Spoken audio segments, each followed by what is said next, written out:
আজকের আলোচনার বিষয় হলো মাযহাব চারটি কেন, মাযহাব মানতে হবে কেন, তারপরে মাযহাব মানার প্রয়োজনীয়তা কেন।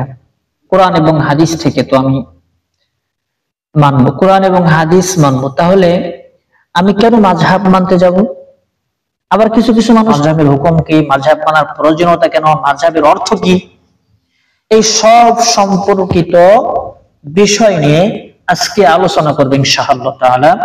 এজন্য যারা ভিডিওটা দেখতেছেন মনোযোগ সহকারে শেখার নিয়তে, দিন প্রচারের স্বার্থে, এবং আপনি শিখবেন আপনার অপর ভাই শিখবে এই নিয়তে সকলে ভিডিওটা দেখবেন ইনশাআল্লাহ। তাহলে মাযহাব সম্পর্কিত আপনার আর কোনো প্রশ্ন থাকবে না আশা করি ইনশাআল্লাহ। আলোচনা করব মাযহাব চারটি কেন। ফিকহ ও ফতোয়া ইজতিহাদের জগতে চার মাযহাবের ইমামদের মধ্যে বিস্ময়কর প্রতিভার অধিকারী বহু ইমাম মুস্তাহিদের আবির্ভাব ঘটেছে দুনিয়ায়। সাহাবী, তাবেঈ, তাবে তাবেঈ, ইমাম বুখারী রাহমাতুল্লাহি আলাইহি, ইমাম সুফিয়ান সাওরী রাহমাতুল্লাহি আলাইহি, ইমাম ইসরাক ইবনে রাওয়াহ প্রমুখ। এদের মতো বিস্ময়কর প্রতিভার অধিকারী অনেক মানুষ দুনিয়াতে আসছেন, সাহাবীরা আসছেন, তাবেঈ আসছেন। তো এদের মধ্য থেকে কেন আমরা এই চার মাযহাবের ইমামদের অনুসরণ করতে হবে, তাই না? এটা প্রশ্ন আসে কিনা? অবশ্যই আসে। এজন্য এর সংক্ষিপ্ত উত্তরে আমি বলবো যে ইমামের অনুসরণ করা হবে তার মাযহাব যে ইজতিহাদ সর্ব বিষয়ে পরিত্যক্ত হতে হবে, নীতিমালা শাখা প্রশাখাগত ভাবে সমৃদ্ধ ও সর্বজনীন হতে হবে। মানে যার মাযহাবের মধ্যে, যার কিতাবের মধ্যে সার্বজনীন এবং সমস্ত সবকিছু সংকলিত ও সুসম্পাদিত আছে, বা যুগ সমস্যার যে কোনো সমাধান তার মাযহাব থেকে বের করতে পারবে, বা বের করার মতো প্রয়োজনীয় যে মাসলা মাসাইল যা কিছু সংরক্ষিত থাকার দরকার যার মাযহাবে আছে সবকিছুই আছে। যেমন আপনি একটা যে কোনো মাসলার সম্মুখীন হচ্ছেন, যেমন ইমামে আযম আবু হানিফা রাহমাতুল্লাহি আলাইহি এনার মাযহাব, এর ফতোয়ার কিতাব আছে ফতোয়ায়ে শামী। তো এই ফতোয়ায়ে শামীর মধ্যে 16 খণ্ডের এই কিতাবটা।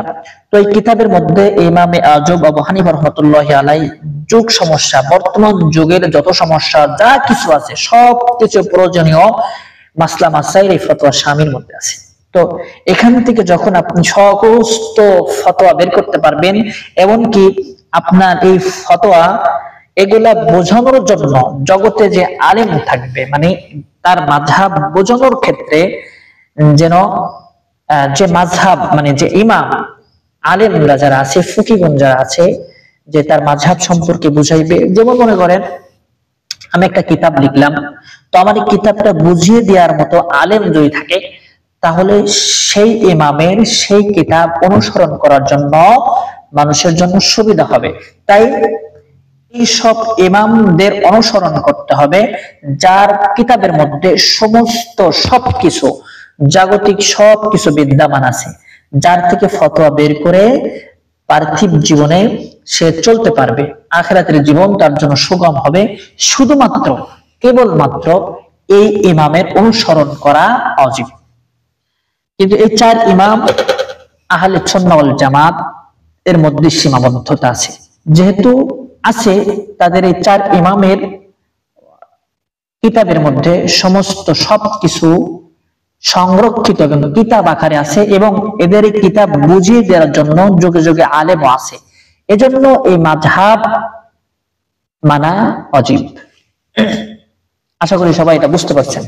আর যাদের বুঝতে অসুবিধা হবে আশা করি ইনশাআল্লাহ তারা কমেন্ট বক্সে লিখবেন, যদি এটা বুঝতে পারি নাই আমি পরবর্তী ভিডিওতে ইনশাআল্লাহ তাআলা আপনাদেরকে মাযহাব চারটি কেন এই বিষয়ে বুঝিয়ে দেব ইনশাআল্লাহ তাআলা। আমি আরো একটু পরিষ্কার করে বলার জন্য বলতেছি যে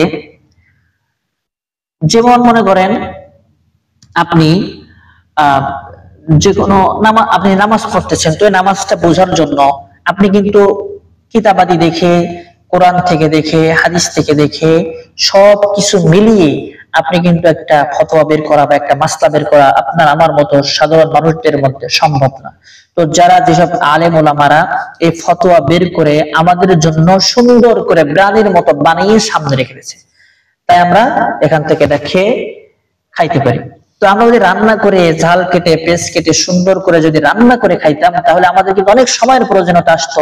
এজন্য আমরা যে আমাদের সামনে এই উলামারা কঠোর পরিশ্রম করে, তারা দিনের পর দিন পরিশ্রম করে বুঝে, আল্লাহ তাআলা তাদের হিকমত দান করেছে, সেই হিকমত দিয়ে তারা বুঝে শুনে সুন্দর করে আমাদের সামনে পরিবেশন করে রাখছে।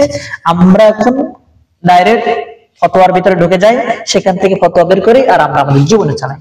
তো যারা আমরা ফতোয়া বের করতে পারবো না, যারা আমরা এরকম গুটে বের করতে পারবো না, তাদের জন্য মাযহাব মানা ওয়াজিব।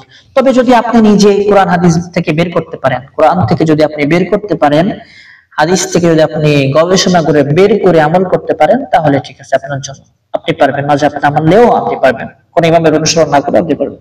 কিন্তু এশিয়া মহাদেশে যতগুলো আলেম ওলামা আছে, সকল আলেম ওলামা কোন না কোন এক মাযহাবের অনুসরণ করে। সুতরাং আমার মনে হয় যে সাধারণ মানুষ, আপনারা যদি মাযহাবের অনুসরণ না করে যদি নিজে মাযহাব তৈরি করতে চান, তাহলে বিভ্রান্তির মধ্যে পড়ে যে ক্ষতির ভিতরে পড়ে যাবেন। তাই আমাদের জন্য অবশ্যই মাযহাবের অনুসরণ করা অতি জরুরি, অতি জরুরি। দ্বিতীয় প্রশ্ন, মাযহাব মানবো কোনটি? ঠিক আছে, বুঝলাম মাযহাব চারটি, মাযহাবের মানতে হবে, মাযহাবের ইমামদের অনুসরণ কেন করব সেটা বুঝলাম, কিন্তু মাযহাব মানবো কোনটি চারটার থেকে? একটা প্রশ্ন থেকেই যায়। তো এই প্রশ্নের উত্তর আমি বলবো, পরিশিষ্ট চার মাযহাবের মাসলা মাসাইল অত্যন্ত সুবিন্যস্ত কিতাব আকারে সংরক্ষিত, এতে কোনো সন্দেহ নাই। তাই অসংখ্য ইমাম মাযহাব থেকে কেবল চার মাযহাবেই মানা হবে। কিন্তু প্রশ্ন রয়ে যায়, চার মাযহাবের কোনটি মানবো? তো এখানে সহজ ভাবে বলা যায় যে মাযহাব মানলেই হলো, যে কোনো একটা মাযহাব আপনি মানতেই পারেন, যে মাযহাবটা মানবেন সে মাযহাবটা মানলেই আপনি সুন্নাত আমল করতে পারবেন, সেটা সমস্যা নাই, সুন্নাত। তবে নির্দিষ্ট কোন এক ইমাম ও মাযহাব মানতে হবে, যে কোনো একটা মাযহাব আপনি মানবেন। যেমন এশিয়া মহাদেশে সহ বিশ্বের প্রায় 2 ভাগ মুসলমান হানাফি মাযহাবের অনুসরণ করে। কেন করে জানেন? কারণ এইসব এলাকায় ইমাম আবু হানিফা রাহমাতুল্লাহি আলাইহির মাযহাব ছড়িয়ে আছে। এই মাযহাবের আলেম, ফকি, বিশেষজ্ঞ ও কিতাবাদি কিতাব আকারে দেশগুলোতে রয়েছে। মানে এইসব করে অন্য কোনো মাযহাবের অনুসরণ যদি করে, তাদের জন্য চলাফেরা কষ্টদায়ক হয়ে যাবে।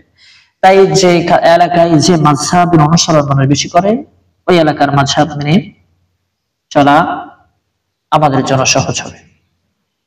পরবর্তী ভিডিওতে আমি আলোচনা করব মাযহাব কেন মানবো, মাযহাবের পরিচিতি, মাযহাবের আর যত বিস্তারিত আলোচনা আছে, এটা আমি পরবর্তী ভিডিওতে আমি বলে দেব ইনশাআল্লাহ। আপনাদের যাদের যে প্রশ্ন আছে মাযহাব সম্পর্কিত, আপনারা নির্দ্বিধায় আমাকে প্রশ্ন করতে পারেন ইনশাআল্লাহ। আমি মাযহাব সম্পর্কিত এর পরবর্তী যে ভিডিওটা দিব, এই ভিডিওতে দেখব মাযহাবের পরিচিতি, মাযহাবের সংজ্ঞা, মাযহাব কেন মানবো, মাযহাব সম্পর্কিত আর যত প্রশ্ন আছে এগুলা আমি অবশ্যই পরবর্তী ভিডিও, আপনারা ডেসক্রিপশন বক্সে লিংক পাবেন, অথবা ডেসক্রিপশন বক্সে কষ্ট করে যারা না চিনতে পারবেন, আমার এই ভিডিওর শেষ যখন হবে 5 সেকেন্ড আগে আপনার পরবর্তী ভিডিও, মাযহাব সম্পর্কিত পরবর্তী ভিডিও স্ক্রিনের উপর দেওয়া থাকবে, স্ক্রিনের উপর চাপ দিলেই আপনারা ভিডিও দেখতে পারবেন ইনশাআল্লাহ। তো আমার দিনে ভাইদেরকে আমি রিকোয়েস্ট করব যে মেহেরবানি করে আপনার কোনো প্রশ্ন থাকলে অবশ্যই কমেন্ট বক্সে প্রশ্ন করবেন ইনশাআল্লাহ তাআলা, জানার জন্য, শেখার জন্য। আর আমার যদি কোনো ভুল হয়ে থাকে অবশ্যই আপনারা আমাকে বলবেন কমেন্ট বক্সে ইনশাআল্লাহ। আমি যে আলোচনাটা করলাম, এই আলোচনা হচ্ছে ফতোয়া অধ্যয়নের মূলনীতি 89 নাম্বার পৃষ্ঠা থেকে আলোচনা করছি। এটা মুফতি ইফতায় পড়ে যারা, তারা বুঝবেন এই কিতাবটার নাম ফতোয়া মূলনীতি, ফতোয়া অধ্যয়নের মূলনীতি। এটা হচ্ছে 88 নাম্বার পৃষ্ঠা, 79 নাম্বার পৃষ্ঠা।